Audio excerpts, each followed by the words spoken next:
জিনিস যেটা ওনারাও করেছেন, আপনারা বোধহয় শুনেছেন যে ওনারা চাচ্ছেন যে এটা কি এরকম কোনো ব্যবস্থা করা সম্ভব কিনা যে রাজনৈতিক কুপ্রভাব যেন না আসে, সুপ্রভাব আসতে পারে। রাজনীতিবিদরাই তো আলটিমেটলি আমাদের কাণ্ডারি, দেশ তো তারাই চালাবেন। এখন তাদের সুপ্রভাব যেন আসে, কুপ্রভাব থেকে যেন আমরা মুক্ত হতে পারি, যেটা আপনার এই গত 15 বছরে আমরা দলীয়ভাবে আমাদের উপরে প্রভাব এত বেশি, কুপ্রভাব এত আসছে যে আমরা হেন অন্যায় নাই আমরা করি নাই, আপনারা জানেন, আমরাও জানি। এবং এটার জন্য আমরা অবশ্যই আমরা অত্যন্ত দুঃখিত, অত্যন্ত লজ্জিত, আমরা অত্যন্ত নিজেদেরকে আমরা এটা একটা sort of remorse I feel, কারণ আমি তো I belong to the same police force. এটা আমাদের মধ্যে সেই রিয়েলাইজেশনটা আসে যখন এইসব যেসব চিত্র দেখি, যেসব ঘটনা আমরা ঘটিয়েছি, এই আমার মনে হয় পৃথিবীর ইতিহাসে কোনো পুলিশ এরকম করে না। সেনাবাহিনী হয়তো যুদ্ধ করতে গিয়ে এগুলো করে, পুলিশ এত নির্মম হতে পারে এটা আমাদেরও, আমি ব্যক্তি হিসেবে আমিও কখনো ধারণা করতে পারি না যে দিস উই ক্যান ডু। তো আমরা ওই জায়গাটা থেকে তাদেরকে বেরিয়ে আনার জন্য, কারণ ওইটা ওনারা কেন করতে গেলেন, মানে এরকম দলীয় কোনো স্বার্থ উদ্ধারের জন্য অথবা একটা গোষ্ঠী স্বার্থ উদ্ধারের জন্য তাদেরকে এইভাবে আদেশ দেওয়া হলো যে তুমি জনবিরোধী ভূমিকাটা এইরকম হয় যে মানুষের প্রাণ সংহার করে ফেলবা। আমরা তো আগে আচ্ছা ঠিক আছে কাউকে অ্যারেস্ট করে নিয়ে একটা তাকে মামলা দিয়ে ভেতরে রেখে দিয়েছি, এই সেই এগুলো করা হয়েছে, কিন্তু একেবারে তুমি তাকে একবারে গুলি করে মেরে ফেলবা ফর দিস রিজন, এটা ইট ইজ টু মাচ। আসলে এটা টু মাচ, মানে এটার কোনো জবাবই নাই আমার কাছে, আপনাদের কাছেও নাই। এবং যেই পর্যায়টায় আমরা চলে গেছি, এখান থেকে উত্তরণটা আমার সবচেয়ে বড় চ্যালেঞ্জ। আপনি বললেন যে কর্মের স্পৃহা নাই, ওই যে তার সহকর্মী মারা গেছে, মব জাস্টিস শুধু তাদের উপরে হয়েছে, এর জন্য ন্যাচারালি তাদের মধ্যে একটা বিপুল, এটাকে আমি কি বলবো, যে অত্যন্ত কষ্টকর একটা অভিজ্ঞতার মধ্যে দিয়ে সাইকোলজিক্যালি তাদের মধ্যে একটা ঝড় বয়ে গেছে। নট অনলি পুলিশ, সমাজের লোকের মধ্যেও তো আমরা যে জিনিস দেখেছি, আমরা এটা দেখে অভ্যস্ত নই তো ভাই। তো এখন পুলিশের মধ্যে এটা আরও বেশি, কারণ সে তো একদম ফ্রন্ট লাইনে ছিল, তার পাশেই দেখা গেছে একজনকে মেরে মানুষ ঝুলিয়ে দিয়েছে। আবার দেখা গেছে যে আমরা এরকম ভিডিও দেখেছি যে এর পর পুলিশের দিকে মানুষ তেড়ে এসে তাকে লাথি মারতেছে, কারণ ঘৃণাটা এত বেশি পুঞ্জীভূত হয়েছে, মানুষ নিতেই পারতেছে না আর পুলিশকে। তো এইসবের ফলে যে এক্সপিরিয়েন্সের ভিতর দিয়ে তারা গেছে, এখন এই পর্যায় থেকে পুনরায় তাদেরকে আবার কর্মস্পৃহাটা ফিরিয়ে আনা আমার এটাই বড় চ্যালেঞ্জ। আমি এই কারণেই ওই যে ঢাকাতে আমি এইরকম একটা টেবিলে বসে অনেক ফাইল সই করতে পারি, আমি অনেক দিতে পারি, এই কারণেই আজকে আপনাদের কাছে এসেছি। এই কারণে আমি আমার সহকর্মীদের কাছে, আমি আজকে বিকালে পুলিশ লাইনের যে কনস্টেবল তাদের সাথে বসবো, তাদেরকে বলবো যে অ্যাকচুয়ালি ভাই তুমি what do you think about it, তুমি বলো, তুমি তোমার ভেতরের কষ্টটা শুনি। আমি ইন্সপেক্টর জেনারেল, এটা আমার দায়িত্ব টু লিসেন টু ইউ। আমি হয়তো সব সমাধান করে দিতে পারবো না, I want to exchange views with them. এটা করে যদি অ্যাটলিস্ট একটু ক্যাথারসিস হয় না, বলে বিমোক্ষণ, যে অন্তত ভিতরের ভাবটা বেরোক। আমি মনে করি যে আমার এই সফরের উদ্দেশ্যে এটাও একটা প্রধান উদ্দেশ্য আর কি। তো এটা কিন্তু ultimately everything depends on you, on the society. মানে আমি কতটুকু সফল হব না হব এটা আপনাদের উপরে নির্ভর করে, আর আমার সহকর্মী যারা আছেন তাদের কাজের উপরে নির্ভর করে। আমরা হান্নান সাহেব যেটা বললেন যে এই যে একটা মন ভাঙা অবস্থায় যে পুলিশ আছে, এটার যাই সক্ষমতা ছিল সেটাও তো একবারে তলানিতে গিয়ে নেমেছে। আমাদের আছে অনেক কিছু পুড়ে গেছে, নষ্ট হয়েছে, তারপরে তো অনেক কিছু আছে, কিন্তু সবচেয়ে বড় জিনিস যে বিশ্বাসটা, যে আমি আবার কাজ করব, মানুষের ইয়েতে যাব, এইটাই জায়গাটা বোধহয় ভেঙে গেছে ভয়ে, আতঙ্কে। তারপরে দেখেছে সহকর্মীরা হয়েছে, তারপরে দেখেছে কি তারা যে সিনিয়র অফিসাররা তারা এইভাবে হুকুম দিয়ে তারা পালিয়ে গেছেন। তাদের একজন এসপি তো মারা যায়নি, একজন এডিশনাল এসপি, একজন ডিএসপি তো মারা যায়নি, 44টা লোক মারা গেল, সবই তো ইন্সপেক্টর অ্যান্ড বিলো, ওনারা মারা গেলেন, একজন তো সিনিয়র অফিসার মারা যায়নি। তার মানে আমরা পালিয়ে চলে গেছি তাদেরকে পুরোপুরি অনিরাপদ রেখে। এখন এই ফোর্সকে আবার জাগিয়ে তোলা, এই জায়গাটায় আমি সবচেয়ে বড় চ্যালেঞ্জ ফেস করতেছি। মামলার কার্যক্রম বন্ধ করে আমরা দিতে পারবো না, এটা আইন আমাদের সেই ক্ষমতা দেয়নি।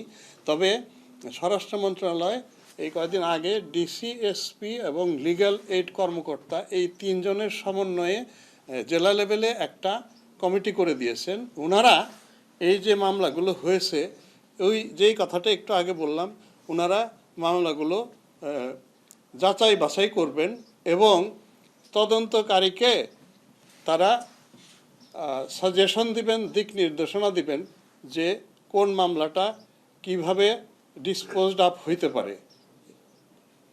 এই জায়গাটায় ওনারা ডিস্ট্রিক্টের মানে শীর্ষ পর্যায়ের কমিটি হিসেবে তারা এই ডাইরেক্টিভটা দিবেন। এখন এই জেলায় গঠিত হয়েছে কি না, কিংবা তারা প্রথম মিটিং করেছেন কি না আমি এখনও জানি না, হয়তো ওনারা বলবেন। তবে এইভাবেই স্বরাষ্ট্র মন্ত্রণালয় থেকে এইভাবেই জিনিসটা বলা হয়েছে এটা করার জন্য। এখন ওনারা ওইটা যদি করেন তাহলে কিন্তু আমাদের অতিরিক্ত আরেকটা শক্তি তৈরি হইল। ওই যে সাব ইন্সপেক্টর তো একটু আমরা সমাজের এত বড় উঁচু জায়গা না, কিন্তু ওনারা ডিসি, এসপি এবং যে লিগ্যাল এইড অফিসার ওনারা তো অনেক বেশি ইনফ্লুয়েন্সিয়াল, তাদেরকে মানুষ বেশি বিশ্বাস করবে। কাজেই তাদের তরফ থেকে যদি সাজেশনটা আসে, এমনকি ওনারা এটাও করতে পারেন, আইনে কিন্তু একটা ক্ষমতা দেওয়া আছে ওই পিপি সাহেবকে, যে এসপি সাহেব যদি মনে করেন যে এই মামলাটায় 20 জন লোক আছে, 5 জন লোক আসলে ইনভলভমেন্টে আসবে, 15 জন আসবে না, ইন দ্যাট কেস এসপি সাহেব ডিসি সাহেবকে বলবে যে ভাই এই 15 জনকে আমরা প্রত্যাহারের জন্য ব্যবস্থা করি। এই ডিসি সাহেব তখন পিপি সাহেবকে বলবে যে এই 15 জনের নামটা আপনারা উইথড্র করিয়ে নেন। তখন পিপি সাহেব ওই আদালতে একখানা আর্জি দিয়ে বলবেন যে সরকার, কারণ মামলাটা তো সরকারের ইয়েতে, সরকার মনে করছে যে এই 15 জনের কোনো ইনভলভমেন্ট নেই, আপনি এই মাননীয় আদালত আপনি এই 15 জনকে এখান থেকে প্রত্যাহার করার আদেশ দিয়ে দেন, বাকি 5 জনের ব্যাপারে মামলা চলবে। এই পদ্ধতিটা কিন্তু সিআরপিসিতে দেওয়া আছে। তো এইটা আমি বলবো যে এরকম ইস্যু হলে এসপি সাহেবরা এই জিনিসটাও যেন ইনিশিয়েট করে, যার ফলে মামলাটা তো শেষ হবে ধরেন আরও 6 মাস লাগবে, কোনোটা 1 বছর লেগে যাবে। কিন্তু আমি যদি আগেই নিরীহ কিছু লোককে প্রত্যাহার করে তাদেরকে নিশ্চিন্ত করতে পারি, এই this is nothing like it, মানুষ তখন এমনিতেই আশ্বস্ত হবে যে না, উনি তো মামলা শেষ করার জন্য ওয়েট করে নাই। আমরা মামলা শেষ করার জন্য ওয়েট করতে পারি, বলতে পারি যে চার্জশিটে আপনাকে বাদ দিয়ে দিব, কিন্তু সেই তো আমাকে 13 মাস অপেক্ষা করা লাগবে যে কবে বাদ দিবে। এর মধ্যে তো আমাকে আমার মধ্যে একটা উদ্বেগ কাজই করতেই থাকবে এবং এই উদ্বেগকে পুঁজি করে সমাজের যারা অসাধু লোকজন আমাকে এই এক্সপ্লয়েট করবে। তো এইটাও that is also a process that we can take. আমার বিশ্বাস এই এসপি সাহেবরা এই উদ্যোগটা নেবেন। এটাই আমার মানে ওনাদের প্রতি আমার ডাইরেকশন এবং আপনাদের প্রতি আমার এই কমিটমেন্ট থাকলো, আপনারা এই জিনিসটাও ওনাদেরকে মনে করাতে পারেন। এই অস্ত্রগুলির ব্যাপারে আমরা এখনও আসলে খুব মানে প্রায় 6,000 অস্ত্র তো হয়ে গেছে, এখনও তো আমাদের প্রায় 1,500 এখনও আমরা উদ্ধার করতে পারি নাই। এই জায়গাটায় প্রায় 1,500 এটা তাই আলামিন, তাই না? ওকে, এখন হ্যাঁ, সারা দেশে। এখন এই জায়গাটায় আমি আপনাদের সাহায্য চাই। আমি মনে করি কি ভাই, আমি মাটি ঘুরে অস্ত্র বের করা আমার জন্য কঠিন।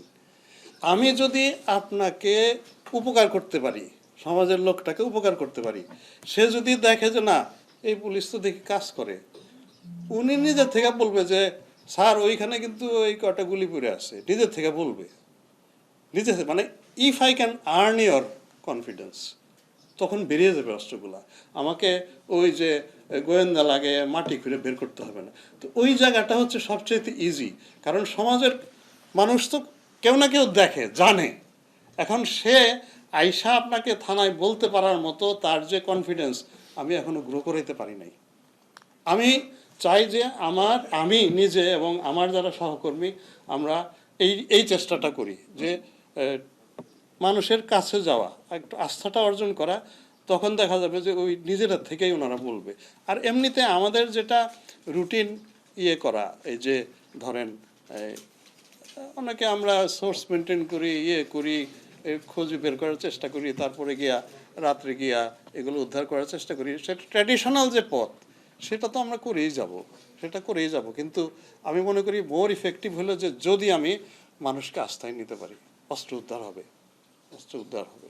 এটা নিয়ে আমরা সবাই উদ্বিগ্ন যে নিরীহ লোকজনকে মামলায় দেয়া হচ্ছে। এখন এই মামলাগুলো কিন্তু করা হচ্ছে এই সমাজের কিছু অসাধু ব্যক্তি, আসলে তারা কেউ কেউ আবার সমাজের নেতাও প্রভাবশালী, তারা ওই যিনি মারা গেছেন তার পিতাকে অথবা তার আত্মীয় স্বজনকে ওই প্রভাবান্বিত করে ওই মামলাতে হয়তো অপরাধ করেছেন 10 জন, ওইখানে তারা 1300 নাম দিয়ে দিচ্ছেন। এখন মামলা আইনে যেটা আছে যে কেউ যদি মামলা করে আইনে তাকে আমরা বন্ধ করতে পারি না, মানে আমাদের যে প্রচলিত আইন, আমরা বলতে পারি না যে না আপনি 3 জন আপনি 1300 দিয়েছেন কেন, আপনি 5 জনকে দিয়ে দেন। এটা আমি আইনত বলতে পারি না, আইন আমাকে আসলে সেই ক্ষমতা দেয়নি। উনি যত ইচ্ছা দিতে পারেন, কিন্তু এখানে যেটা হচ্ছে যে নিরীহ লোকজনকে দিয়ে তাদের উপরে চাঁদাবাজি, তাদেরকে ভয় দেখানো, তাদেরকে বলা যে তোমার নাম বাদ দিয়ে দিব, এত টাকা দাও, ওসি সাহেবকে এত দিতে হবে, আমাকে এত দিতে হবে, অথবা কোর্টে আমি এই বাদীকে দিয়ে এফিডেভিট করিয়ে তোমার নামে তোমাকে দায়মুক্ত করে দেব। এইসব করে তাদের উপরে একটা বিপুল চাপ তৈরি হয়েছে, উদ্বেগ তৈরি হয়েছে, আতঙ্ক তৈরি হয়েছে। এখন এই জায়গাটায় আমি পুলিশের প্রথম দিন থেকেই বলে আসছি যে যারা আমাদের তদন্তকারী, যারা মামলার, তাদেরকে রিপিটেডলি আমরা বলছি যে তার তদন্তে যারা নিরীহ, যারা আদৌ এই ঘটনায় সম্পৃক্ত নন, তাদেরকে কোনো অবস্থাতেই গ্রেপ্তার করবে না। এর সাথে এখন আমি বলা শুরু করেছি যে গ্রেপ্তার তো করবেনই না, উল্টা খুঁজে খুঁজে তাদেরকে ফোন করবেন অথবা তাদেরকে অন্যের মাধ্যমে বার্তা দিবেন যে আপনি ভয় পাবেন না, আমার এখনকার যে তদন্ত যতটুকু হয়েছে তাতে মনে হচ্ছে যে আপনার কোনো ইনভলভমেন্ট নাই, আপনি ভয় পাবেন না, আপনি নিশ্চিত থাকুন, আপনাকে আমি গ্রেফতার করতে যাব না। তদন্তকারী যিনি তদন্ত করছেন তার কিন্তু এইটুকু বোঝার ক্ষমতা আপনারা তো সাধারণভাবেই বুঝেন যে এই মামলাটায় 131 জনকে দিয়েছে নাম, আপনি দেখবেন অধিকাংশ লোকই এটাতে জড়িত না, আপনারাও বুঝতে পারেন, তদন্ত করে তো আরও বেশি বুঝতে পারবে, কারণ সে তো তদন্ত করে করেই তার জীবন কাটাচ্ছে, তার পক্ষে বোঝাটা আরও ইজি। তা আমরা একটা বারে বলছি যে নিরীহ লোককে গ্রেফতার করবেন না, আর এখন আমি বলছি যে তাদেরকে আশ্বস্ত করেন যে আপনারা এই ভয় পেয়ে এই চাঁদাবাজদেরকে চাঁদা দিয়েন না। আর এই যে বাদীকে ধরে নিয়ে একটা এফিডেভিট করিয়ে বলতেছে যে এই যে তোমাকে মুক্ত করে দিলাম, এই ভুলটাও তাদের ভাঙাতে হবে। ওইটাতে মামলার কোনো লাভ ক্ষতি কিছুই হয় না, ওটা শুধু হয়তো বা উকিল সাহেবের কিছু আয় হয় অথবা এই হয়। ওইটা তদন্তকারী যদি দেখে যে ওই ভদ্রলোকের ইনভলভমেন্ট আছে, যতই আপনি এফিডেভিট দেন, চার্জশিটে কিন্তু তদন্তকারী নাম দিয়ে দিতে পারেন, ওই এফিডেভিটের কোনো আইনগত মূল্য নাই, এটা মানুষকে বোকা বানায়। এই যে কিছু ধরনের টাউট আছে ওরা, তো এইটা আমরা বারে বলছি। আমি আপনাদের মাধ্যমেও এই সমাজের সবাইকে বলতে চাই যে এইটা আপনারাও একটু আমাদেরকে হেল্প করেন, মানুষকে একটু আশ্বস্ত করেন যে আমরা নিরীহ কাউকে গ্রেফতার করব না, এবং কোনো অবস্থাতে যদি কখনো এরকম হয়ে যায় আমাদের একটু নজরে আনবেন।